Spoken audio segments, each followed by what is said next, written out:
क्या है भैया? तो ब्लड एक तरह का उत्तक है, एक तरह का क्या है, टिश्यू है। ब्लड क्या एक तरह का टिश्यू है। कितने लोग बता सकते हैं कि ब्लड कौन सा उत्तक है? रक्त या लहू कहिए।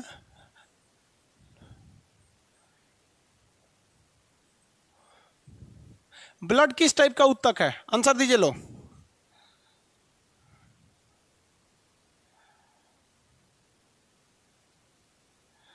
ब्लड एक तरह का संयोजी उत्तक है। ब्लड एक टाइप का कनेक्टिंग टिश्यू है, संयोजी उत्तक है। आगे बढ़ते हैं। देखो भैया ब्लड के बारे में, ब्लड तो नॉर्मल चीजें सब लोग को पता है कि जो ब्लड होता है मेल में होता है 5.5 लीटर।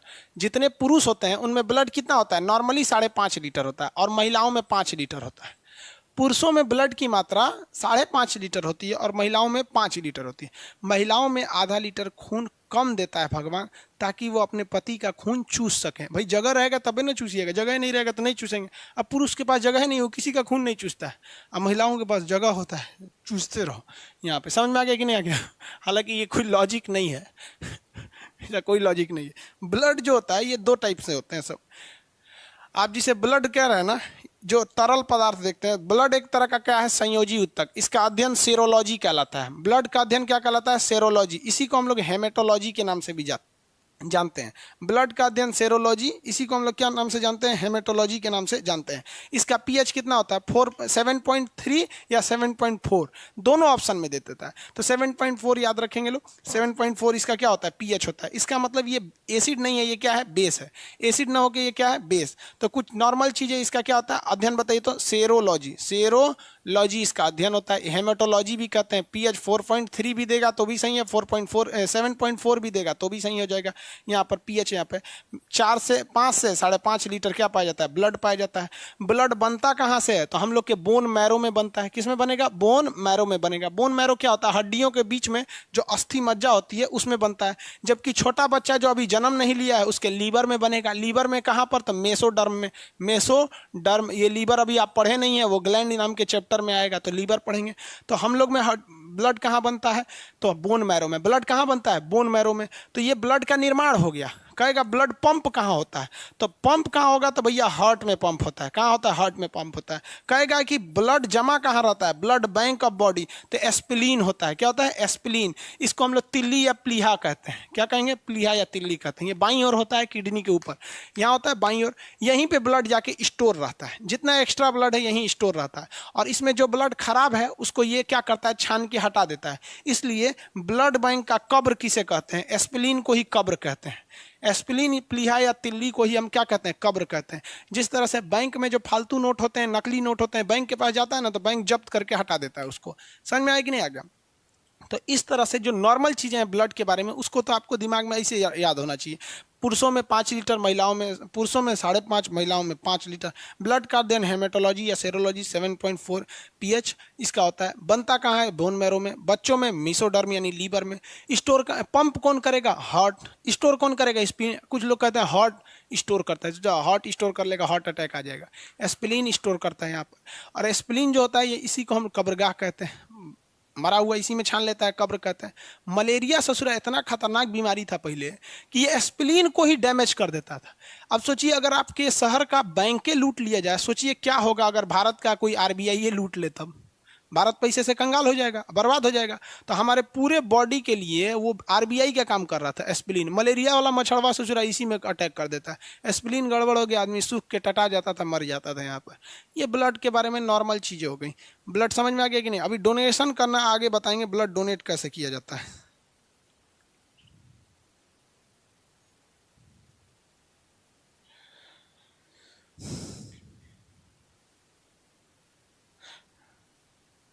आगे बढ़े।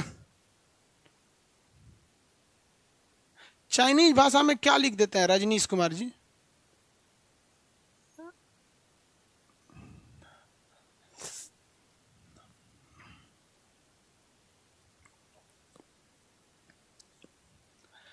एक होता है ब्लड में ना, दो चीजें होती हैं ब्लड में एक होता है ब्लड का प्लाज्मा। क्या होता है? प्लाज्मा। प्लाज्मा जो होता है ना ब्लड में 60% होता है। कहीं कहीं 55% देगा, लेकिन होता है कितना परसेंट? 60% होता है। और दूसरा होता है कार्पल्स। क्या होता है? कार्पल्स। इसे कहते हैं रुधिराणु, रुधिराणु कहते हैं। दो टाइप के होते हैं सर। ये होता है आपका 40%। कितना परसेंट हो गया? ये 40। वो 60 हुआ तो ये जेन्युइन है कि ये 40 हो ही जाएगा। ये 60% हो गया, ये 40% हो गया। तो ब्लड का ज़्यादातर हिस्सा क्या होता है? प्लाज्मा होता है। क्या होता है? प्लाज्मा होता है। देखिए भाई, आप अब इस चीज़ को गहराई से समझिए। ब्लड दो तरह से होता है। जिस तरह से आपने चाय देखा है, चाय में एक सॉलिड पार्ट होता है और एक लिक्विड पार्ट होता है। जो दूध डाल रहे हैं आप, जो चाय में जो दूध डाल रहे हैं वो लिक्विड पार्ट है। लेकिन उसी चाय में आप चीनी डाले हुए हैं, जो सॉलिड पार्ट है, वो उसमें घुल गया है, दिखता नहीं है, बट वो सॉलिड पार्ट है। उसी चाय में आप क्या डालते हैं? चाय पत्ती डालते हैं। वो सॉलिड पार्ट है, वो घुलता नहीं, इसलिए वो दिख जाता है। तो अगर जो चीज़ आप चाय पी रहे हैं उसमें दो पार्ट है, एक लिक्विड पार्ट है, एक सॉलिड पार्ट है।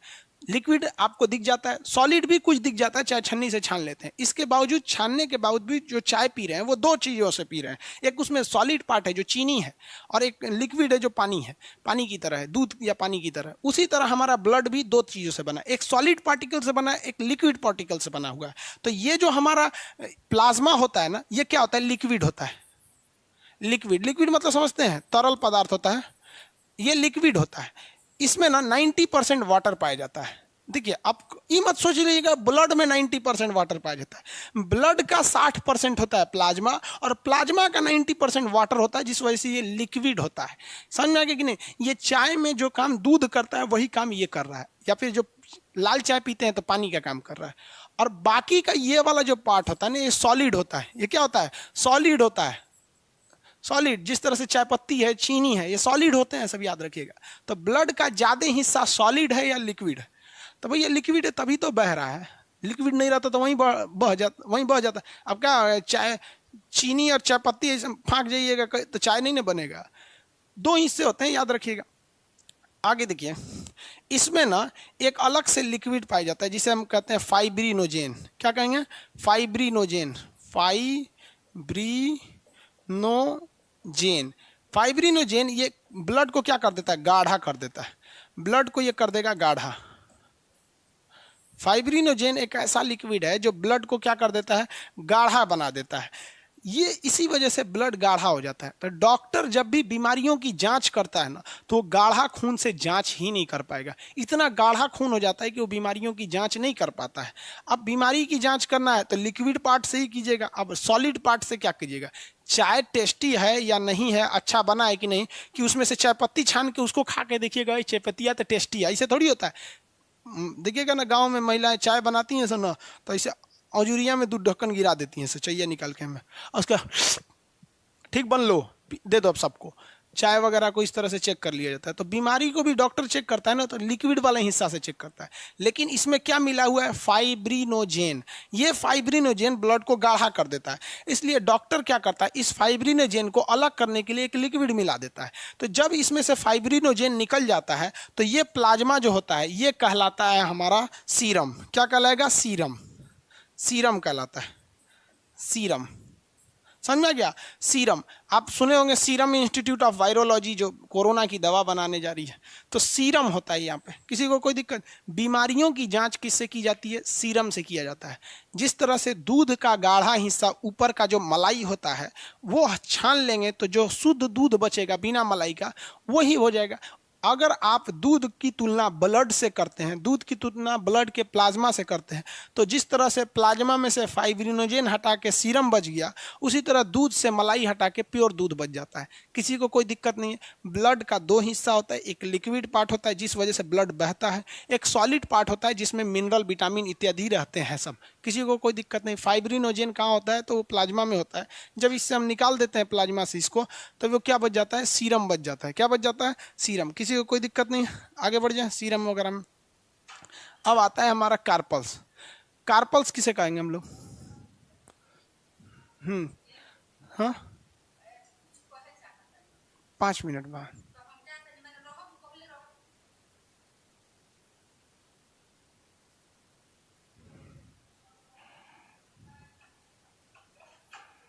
रंग कैसे आता अभी बताएंगे बाबू।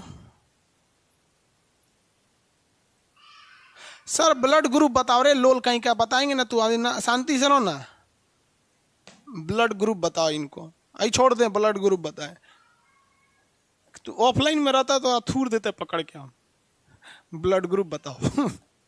आगे देखो, ये तो हो गया आपका प्लाज्मा वाला पार्ट। अब बात करते हैं कार्पल्स यानी रुधिराणु, जो इसमें सॉलिड पार्ट है। तो इसमें 3 तरह के सॉलिड पार्ट पाए जाते हैं। इसमें कितने तरह के सॉलिड पार्ट पाए जाते हैं? 3 तरह के सॉलिड पार्ट पाए जाते हैं। एक होता है आरबीसी, एक होता है आपका डब्ल्यूबीसी ये भी सॉलिड है, और एक होता है आपका प्लेटलेट ये भी सॉलिड है। तो ब्लड में जो सॉलिड पार्टिकल्स होते हैं उन्हें हम कार्पल्स कहते हैं। ये लाल रंग का होता है इसलिए इसे रेड ब्लड कार्पल्स कहते हैं। ये वाइट कलर का होता है इसे वाइट ब्लड कार्पल्स कहते हैं। और वो प्लेटलेट जो होता है उसका आकार अनियमित होता है। तो इन तीनों को मिला देते हैं तो क्या बन जाता है? आपका रुधिराणु या कार्पल्स बन जाता है। इसमें से अगर आप देखेंगे तो आरबीसी की संख्या 50 लाख होती है। आरबीसी कितना होता है? 50 लाख, यानी 5 मिलियन होता है। 50 लाख, मिलियन मतलब समझते हैं ना, 10 लाख का 1 मिलियन होता है। जैसे हमारा सब्सक्राइबर लगभग 3 मिलियन है, तो 3 मिलियन का मतलब क्या है? 3 लाख नहीं, 3 मिलियन का मतलब 30 लाख। तो आरबीसी जो होता है वो 5 मिलियन होता है। 5 मिलियन का मतलब होता है 50 लाख होता है। और डब्ल्यूबीसी ससुरा 10,000 होता है। ले, अब आप जरा कल्पना करो तो 50 लाख के आगे 10,000 की कोई वैल्यू है? नहीं है। और प्लेटलेट जो होते हैं वो 2 लाख होते हैं। प्लेटलेट कितने होते हैं? 2 से 2.5 लाख होते हैं। थोड़ा बहुत वेरी कर सकता है आपके स्वास्थ्य के हिसाब से, बट ये एवरेज वैल्यू यही रहती है। तो आप देखिए कि इसमें 50 लाख आपका आरबीसी है, 10,000 आपका डब्ल्यूबीसी, 2 लाख आपका प्लेटलेट है। क्वेश्चन एग्जाम में पूछा था तो लड़का फंस गया था। उसने कहा था कि रुधिराणु का अधिकांश भाग क्या होता है? तो उन्होंने क्वेश्चन कैसे क्या था? रक्त के रुधिराणु का अधिकांश भाग क्या होता है? ऑप्शन ए पे था जल, मार दिया लोग जल 90%। भैया वो देखो कितना खतरनाक पूछ रहा है। वो ब्लड का पूछ ही नहीं रहा है, वो कह रहा है कि ब्लड का रुधिराणु यानी ब्लड में से कार्पल्स, और कार्पल्स का अधिकांश भाग क्या होता है? तो कार्पल्स का सबसे अधिकांश भाग क्या होता है? आरबीसी होता है। अब देखिए ना, लगभग 98% तो आरबीसी है, बाकी सब तनी तनी 1 लाख 2 लाख में हट गए, सीधे 50 लाख घोटा हुआ है। तो क्वेश्चनवा ध्यान से जब पढ़िएगा तब समझ में आएगा। कहेगा कि ब्लड का अधिकांश भाग क्या होता है, तो ओवरऑल ब्लड का पूछेगा तो भैया प्लाज्मा होता है 60%, काम खत्म। लेकिन कह देगा कि प्लाज्मा का अधिकांश भाग तो 90% वाटर होता है। लेकिन कहेगा रुधिराणु यानी कार्पल्स का अधिकांश भाग क्या होता है? तो कार्पल्स का जो अधिकांश भाग होता है वो आरबीसी होता है, रेड ब्लड कार्पल्स। ये चीजों में ज्यादा नहीं है, ये तब पढ़ाएंगे जब आपको ब्लड ग्रुप पढ़ाएंगे तो वहाँ एंटीजन एंटीबॉडी पढ़ाएंगे। अभी ब्लड ग्रुप नहीं है गधों, थोड़ा सा इतना ध्यान रखना है कि ब्लड ग्रुप एक अलग चैप्टर होता है और इसी में पूछने लगते हैं। हमको नहीं समझ में आता आप लोग पढ़े कैसे भाई। अब इधर स्टार्ट किया जाए डब्ल्यूबीसी, यहाँ पर आज इतना समझ में आ गया कि नहीं आ गया? सर इसका भी आंसर सी होता है। नहीं बाबू, इसका आंसर ए होता है। कहेगा रक्त के रुधिराणु में सर्वाधिक भाग क्या पाया जाता है? ऑप्शन ए मार दीजिएगा, आरबीसी होता है। बाबू तोरा जिला का जितना आबादी हो ना उतना लड़का को हम पढ़ा चुके हैं, इसलिए एक्सपीरियंस पे नो सवाल।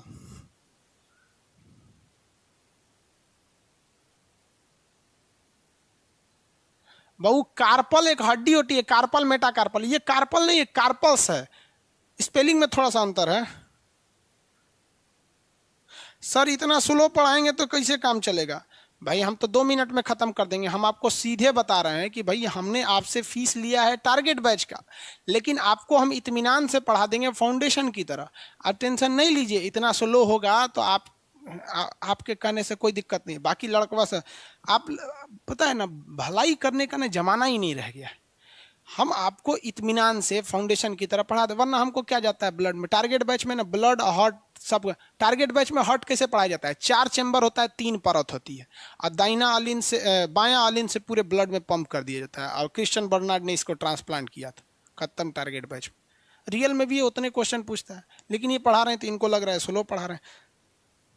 एक काम कीजिए, जिनको लग रहा है ना हम स्लो पढ़ा रहे हैं, वो एक काम किया कीजिए, आप वीडियो को लाइव में मत देखा करो। 3-4 दिन का वीडियो हो जाए, एक ही दिन सैटरडे को देख लो, हो गया, आपका फास्ट हो जाएगा भगा भगा के।